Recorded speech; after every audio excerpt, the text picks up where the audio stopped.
السلام علیکم ورحمۃ اللہ وبرکاتہ۔ الحمد للہ رب العالمین واشہد ان لا الہ الا اللہ وحدہ لا شریک لہ واشہد ان محمدا عبدہ ورسولہ صلی اللہ تعالی علیہ وآلہ وسلم۔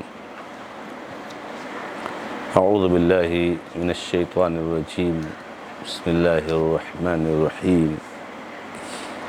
کذالک یبین اللہ لکم آیاتہ لعلکم تعقلون۔ معزز اور موقر ناظرین و ناظرات، سلسلے تفسیر قرآن شعبہ دعوت و تبلیغ جماعت المسلمین مسئلہ کہ اس بابرکت پروگرام میں سورۃ البقرہ آیت نمبر 242 آپ کے سامنے پیش کی گئی ہے۔ اس میں اللہ رب العزت نے ارشاد فرمایا ہے، ایسے ہی اللہ تعالی تمہارے لیے اپنی آیتوں کو واضح کرتے ہیں تاکہ تم سمجھ رکھو، عقل رکھو۔ اللہ رب العزت نے یہاں پر بہت سارے احکامات دیے، کھلا طلاق اور دیگر چیزوں سے متعلق، اور یہ کہا اسی دوران کہ اللہ تعالیٰ یہ جو احکامات بیان کرتے ہیں، واضح کرتے ہیں، یہ اس لیے ہے تاکہ تم کو عقل آئے، تم کو سمجھ آئے۔ اور اس طرح کی آیت قرآن کریم میں بہت زیادہ ہے۔ کہیں پر اللہ رب العزت نے کہا یبین اللہ لکم آیاتہ لعلکم تہتدون، لعلہم یرجعون، یعنی تاکہ وہ ہدایت پائیں، تاکہ وہ اللہ کی طرف لوٹیں۔ کئی جگہوں پر اللہ رب العزت نے وقتاً فوقتاً اس آیت کریمہ کو یا اس معنی کی آیت کو اللہ رب العزت نے کیا ہے، اس پر ہمیں تھوڑا غور کرنا ہے۔ سب سے پہلی بات تو یہ ہے کہ اللہ رب العزت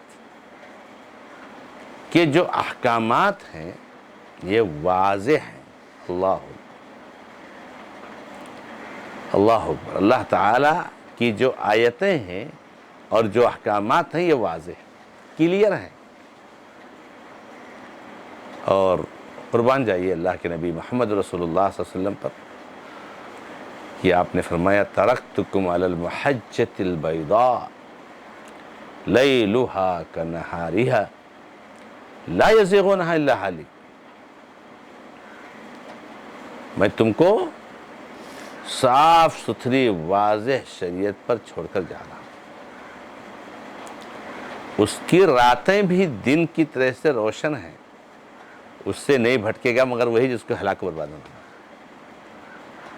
اتنی واضح ہے یہ شریعت اور اتنے دو ٹوک ہے اس کے احکامات کہ اللہ رحم کرے مولا۔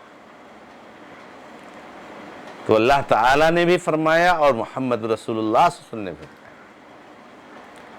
کہ میں تم کو واضح شریعت پر چھوڑ کر جا رہا ہوں، واضح احکامات پر۔ اب اس تناظر میں ہمارے بعض بھائیوں کی اس بات کو ذرا سوچیں اور غور کریں۔ سمجھ میں نہیں آتا ہے کیا کریں،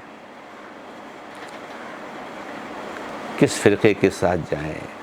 کوئی کہتا ہے درگاہ پر جاؤ، کوئی کہتا ہے درگاہ پر جانا شرک ہے، کوئی کہتا ہے تقلید کرو، کوئی کہتا ہے تقلید حرام ہے۔ کیا کریں، ہم کو سمجھ میں نہیں آتا۔ یہ کیا مسئلہ ہے بھائی؟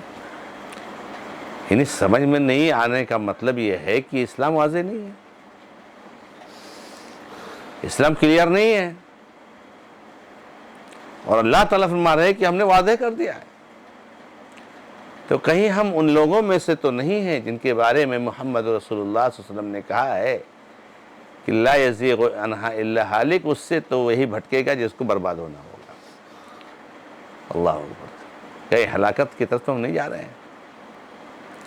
آپ کو سمجھ میں نہیں آتا ہے کہ اللہ رب العزت کے علاوہ کسی اور کی عبادت جائز نہیں ہے، عبادت کا حقدار صرف اللہ تعالیٰ ہے، سجدہ کرنا ہے تو اللہ کے لیے، طواف کرنا ہے تو اللہ کے گھر کا، نظر و نیاز، ذبیحہ، توکل، مدد طلب کرنا، بھروسہ کرنا، فریاد رسی کرنا، امید رکھنا، ڈرنا، خوف کھانا، سب اللہ کے ساتھ ہے۔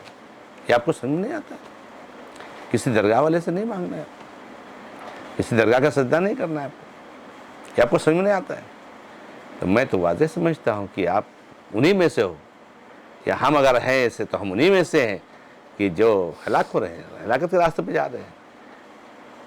کیا سمجھ میں نہیں آتا کہ آپ کو سمجھ میں نہیں آتا ہے کہ اللہ تبارک و تعالیٰ نے 7ویں آسمان کے اوپر سے یہ فیصلہ کیا ہے کہ اللہ رب العزت کی عبادت کا طریقہ، نماز کیسے پڑھنی، توحید کے کیا مسائل، روزہ کیسے رکھنا، زکوٰۃ کیسے دینی، حج کیسے کرنا، تلاوت کیسے کرنی، ذکر کیسے کرنا، درود و سلام کیسے پڑھنا، سارے اعمال کیسے کرنا، اس کے لیے اللہ تعالیٰ نے محمد رسول اللہ صلی اللہ علیہ وسلم، محمد رسول اللہ صلی اللہ علیہ وسلم آپ کو بتا رہے ہیں، سمجھا رہے ہیں، لیکن آپ کو سمجھ میں نہیں آتا۔ یہ رمضان کا مہینہ چل رہا ہے، کیا اللہ کے نبی صلی اللہ علیہ وسلم کی حدیثیں کلیئر نہیں ہیں؟ کلیئر نہیں ہے؟ اللہ کے نبی صلی اللہ علیہ وسلم کے علاوہ کسی کی فرمانبرداری جائز نہیں ہے، کسی امام کی، کسی محدث کی، کسی فقیہ کی، صرف اور صرف محمد رسول اللہ صلی اللہ علیہ وسلم کی سنت کی اتباع۔ اچھا، رمضان کے مہینے دیکھ لیجئے، روزے کی نیت کا مسئلہ ہو، افطاری کرنے کا مسئلہ ہو، قیام کا مسئلہ ہو، تراویح کا مسئلہ ہو، اور دوسرے جو ہے کیا نام مسائل ہوں، آپ دیکھ لیجئے۔ تراویح پڑھتے ہیں تو ہر 4 رکعت کے نماز کے بعد دعا لگی رہتی ہے، لمبے لمبے بورڈ، لمبے لمبے پوسٹر، لمبے لمبے جو ہے کیا نام ہے پیج اور صفحات اور اوراق مسجدوں میں لگے رہتے ہیں کہ یہ تراویح کے 4 رکعت کی دعا ہے۔ کس نے کہی یہ دعا؟ کس نے کہا یہ پڑھنے کے لیے؟ کسی کے پاس ہمت ہے کسی سے کوئی پوچھ لے؟ کسی کے پاس ہمت ہے کہ کوئی بتا دے کہ یہ دعا کس حدیث کی کتاب میں ہے؟ نہیں ہوا تو کیوں لگے رہتے ہیں؟ ان کو نکال دو۔ آپ کو سمجھ میں نہیں آتا ہے؟ اللہ رب العزت کے احکامات واضح ہیں، اگر ہم اس میں حیران اور پریشان ہیں تو ہم بربادی کی طرف جا رہے ہیں، ہم بربادی کی طرف جا رہے ہیں۔ تو اللہ رب العزت نے احکامات کو بالکل واضح کر دیا۔ طلاق کے مسائل دیکھو کتنا واضح بیان کر دیا۔ اب اللہ تعالیٰ نے فرمایا کہ جو ہے جن کو طلاق دیتے ہو عورتوں کو تو حسن سلوک کے ساتھ معاملہ کرو، کچھ گفٹ، ہدیہ، تحفہ، ساز و سامان دے دو۔ اگر گالی دیتے ہو تو آپ ہلاکت کی طرف نہیں جا رہے ہو۔ تو اللہ رب العزت کے احکامات واضح ہیں، کلیئر ہیں اور صاف ہیں، ہم نہیں سمجھ رہے ہیں، اس کا مطلب ہم برباد ہو رہے ہیں۔ اس لیے میرے بھائیوں ہوشیار ہو جاؤ، بالکل توحید واضح ہے، اتباع سنت واضح ہے، عبادات واضح ہیں، اور کیسے کون سی بات کرنا یہ شریعت بالکل واضح ہے۔ دوسری بات اللہ تعالیٰ نے فرمایا کہ ان آیتوں کے بیان کرنے کا اور واضح کرنے کا ایک مقصد یہ ہے کہ تمہارے اندر کچھ سمجھ بوجھ آ جائے، عقل مندی آ جائے۔ پتہ یہ چلا کہ سمجھ بوجھ اور دانش مندی، عقل مندی یہ قرآن کریم کی آیتوں پر عمل کرنے میں ہے۔ آج جس ماحول میں زندگی گزار رہے ہیں، جو جتنا بے دین ہوتا ہے اتنا زیادہ ترقی یافتہ مانا جاتا ہے، اتنا زیادہ سمجھدار مانا جاتا ہے۔ یہ جو دنیا کے بڑے بڑے مالدار مشہور ہیں، بہت عقل مند والا ہے، بہت سمجھدار ہے، اتنی شارپ مائنڈ کا ہے۔ ارے یہ دنیا کے بیوقوف ترین انسان ہیں۔ اگر اس شارپ مائنڈ کے ہوتے تو ان کے دماغ میں سب سے پہلے توحید آتی۔ توحید کو انہوں نے کیوں نہیں قبول کیا؟ دنیا بھر کی باتیں سمجھ گئے، چاند پر پہنچ گئے، لیکن چاند بنانے والا اور خالق جو اس کا ہے، اور جس خالق کے حکم پر چاند ٹکا ہوا ہے اور چلتا ہے، اس کو نہیں پہچانا تم نے؟ وہ ذات، وہ مبارک ذات تم کو جو ہے نہیں سمجھ میں آ رہی ہے؟ تو یہ عقل نہیں ہے، یہ دنیا کے پاگل ترین انسان ہے۔ اسی لیے اہل ایمان، اہل توحید یہ دنیا کے سب سے سمجھدار، عقل مند لوگ ہوتے ہیں، اور جو قرآن کریم کا انکار کرے، رسول اللہ صلی اللہ علیہ وسلم کا انکار کرے، توحید کو نہ پہچانے، دنیا کا بیوقوف ترین انسان ہوتا ہے۔ اسی لیے اللہ تعالیٰ نے شرعی احکامات پر اعتراض کرنے والوں کا ہے سیقول السفہاء من الناس، پاگل لوگ کہیں گے، پاگل لوگ۔ کس پر اعتراض کر رہے تھے؟ جب قبلہ بدل گیا تھا، بیت المقدس سے خانہ کعبہ ہو گیا تھا، تو کہتے تھے یہ کیوں بدل گیا، کیا ضرورت ہے یار، اسے نماز نہیں ہوتی، اب تک کیسے ہوئی؟ تو اللہ نے کہا پاگل لوگ کہیں گے، اسلام پر اعتراض کرنے والے پاگل ہیں، ان کو سمجھ نہیں، ان کو عقل نہیں۔ تو سمجھ اور عقل اسلامی احکامات، اسلامی آیات میں ہے۔ اللہ رب العزت نے دونوں چیزوں کو اس آیت کریم بیان فرمایا۔ رب العزت سے دعا ہے کہ اللہ تعالی ہمیں اور آپ کو سب کو ان باتوں کو سمجھنے کی توفیق عطا فرمائے۔ ھذا ما عندی واللہ تعالی عالم، والحمد للہ رب العالمین، صلی اللہ علی محمد وسلم تسلیما کثیرا، والسلام علیکم ورحمۃ اللہ وبرکاتہ۔